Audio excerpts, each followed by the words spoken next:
Assalamualaikum. Perkenalkan, kami dari kelompok 1 beranggotakan Fikri Ali Majid, Mia Nur Hidayati, Hanifah Khairunisa, dan Arini Widya Astuti. Di sini kami akan menjelaskan tentang pengolahan waduk saguling. Untuk lebih jelasnya, yuk simak bareng-bareng. Waduk Saguling terletak di Kabupaten Bandung, Provinsi Jawa Barat pada ketinggian 643 meter. Waduk Saguling memiliki luas 5.600 hektar dengan daya tampung volume awal 982 juta meter kubik dengan rata-rata 242 juta meter kubik. Puncak hujan maksimum mencapai 425 sampai 440 juta meter kubik dan pada musim kemarau hanya berkisar 70 sampai 71 juta meter kubik dengan kedalaman rata-rata 17,5 meter. Pemanfaatan Waduk Saguling yaitu untuk 3 kegiatan pariwisata, olahraga, dan budidaya perikanan. Berdasarkan hasil observasi, diketahui bahwa telah ada kegiatan pemanfaatan waduk berupa penyewaan perahu motor, pembudidayaan ikan menggunakan keramba jaring apung atau KJA, dan tempat pemancingan. Waduk Saguling juga masih dimanfaatkan sebagai pembangkit listrik, pengairan atau irigasi, dan pengendali banjir. Potensi Waduk Saguling. Waduk Saguling memiliki potensi yang sangat besar, baik dalam bidang perikanan, bidang pertanian, bidang pariwisata, dan bidang pembangkit listrik. Dalam bidang perikanan, kegiatan yang telah dilakukan yaitu berupa kegiatan budidaya. Budidaya keramba jaring apung menjadi salah satu kegiatan perikanan yang meningkatkan perekonomian masyarakat sekitar. Pengembangan budidaya ikan dalam keramba jaring apung ataupun KJA adalah untuk mengoptimalkan produksi ikan, menjaga kelestarian lingkungan, serta sumber daya ikan di perairan tersebut. Sehingga dengan terjaganya kelestarian, maka ikan akan termanfaatkan secara optimal dan lestari oleh masyarakat sekitar. Teknologi budidaya ikan dalam keramba jaring apung mampu memberikan produktivitas yang paling tinggi dibandingkan sistem budidaya ikan lainnya. Pada tahun 1986, jumlah KJA di Waduk Saguling sebanyak 200 unit, dan 20 tahun kemudian mengalami peningkatan menjadi 48.345 unit. Di Waduk Saguling, umumnya keramba jaring apung dibuat dengan luas permukaan 7x7 meter persegi dan kedalaman bervariasi antara 3 sampai 4 meter.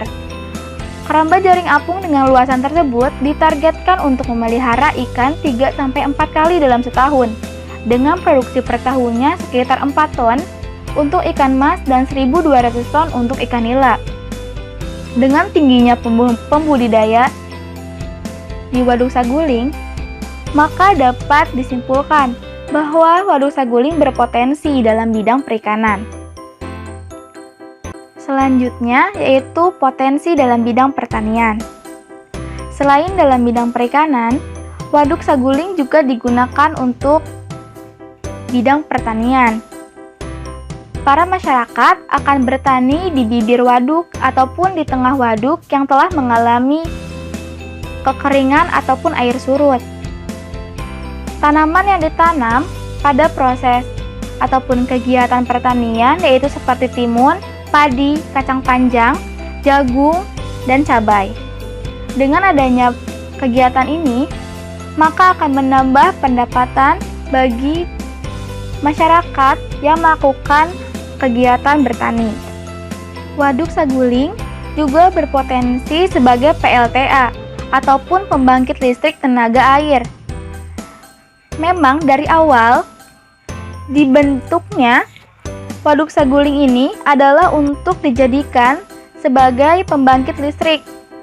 Dan selain pembangkit listrik, potensi dari Waduk Saguling menjadi potensi dalam bidang pariwisata.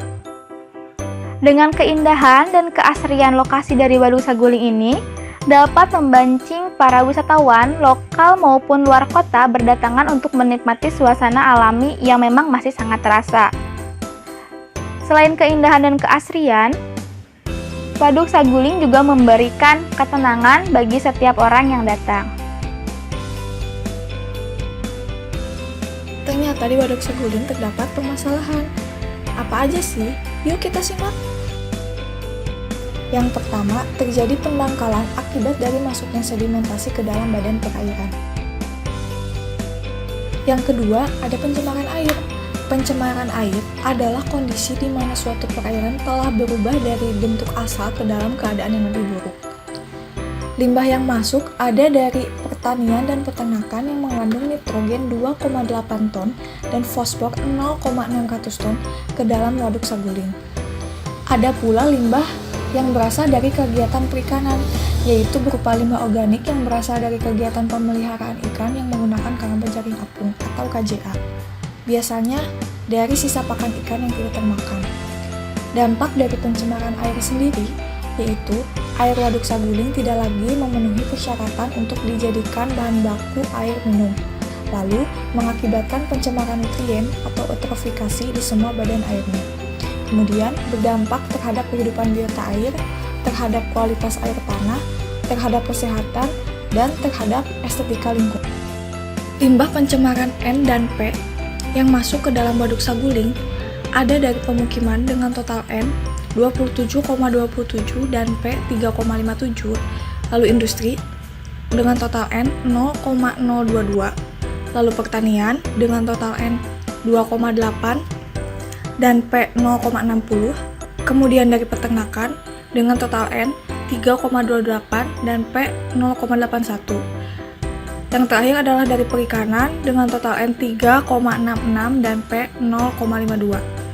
Jumlah keseluruhan N yang masuk ke dalam Waduk Saguling adalah 34,032 dan P 5,5. Pada penelitian yang dilakukan di tahun 2016, yaitu pada dua musim panas dan musim hujan, menghasilkan kata-kata konsentrasi logam berat kadmium pada bulan Juli sebesar 13,54 mg per kg dengan konsentrasi kadmium berkisar antara 10,69 sampai dengan 16,65 mg per kg.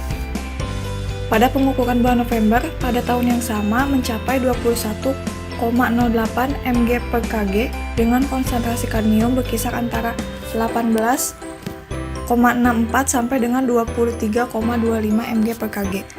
Konsentrasi logam berat kadmium yang terkandung di sedimen permukaan Waduk Saguling pada dua musim ini termasuk kategori tinggi karena tidak memenuhi bahan baku sebesar 1,5 mg per kg berdasarkan baku mutu yang berlaku di Australia dan Selandia Baru. Mengapa baku mutunya diambil dari Australia dan Selandia Baru? Karena pada saat itu Indonesia belum memiliki baku mutu terhadap kadmium. Bisa dikatakan bahwa Waduk Saguling telah tercemar kadmium. Penanggulangan yang dapat kita lakukan adalah: pertama, mendirikannya IPA yang memadai.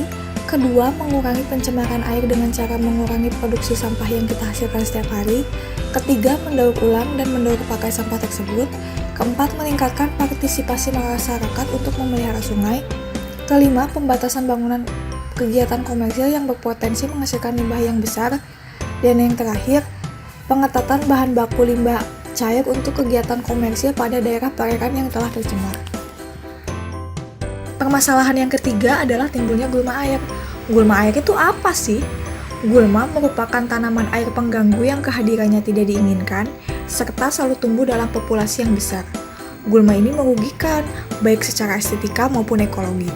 Di Waduk Saguling sendiri, terdapat salah satu tanaman yang menjadi gulma, yaitu eceng gondok.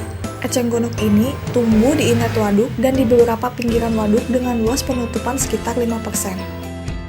Dampak negatif dari si gulma ini yaitu menjadi tanaman pengganggu, menghalangi mobilitas pelayaran sehingga orang-orang yang akan melintas dengan perahu akan kesulitan. Kemudian, mengurangi penetrasi cahaya yang akan masuk ke badan perairan sehingga plankton-plankton yang ada dalam air tidak bisa melakukan fotosintesis. Kemudian pada malam hari, gulma akan berebut oksigen dengan ikan. Karena jumlahnya yang banyak, ikan tidak akan mendapatkan oksigen dan akan mati. Tapi si gulma ini mempunyai dampak positif loh, yaitu mampu mengubah zat anorganik menjadi zat organik. Kemudian digunakan untuk menyerap logam berat, lalu dijadikan sebagai biofilter limbah pencemaran, serta sebagai tanaman hias dan pakan ternak.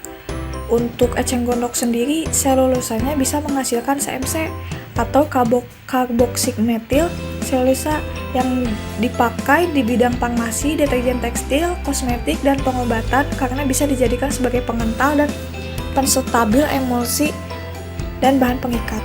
Sebenarnya si gulma ini dapat dikendalikan dengan cara fisik dan biologi. Pengendalian eceng gondok sendiri secara fisik dengan mengangkatnya ke darat dan secara biologi dengan memanfaatkannya sebagai pakan ikan koan. Permasalahan dalam perairan ada juga eutrofikasi.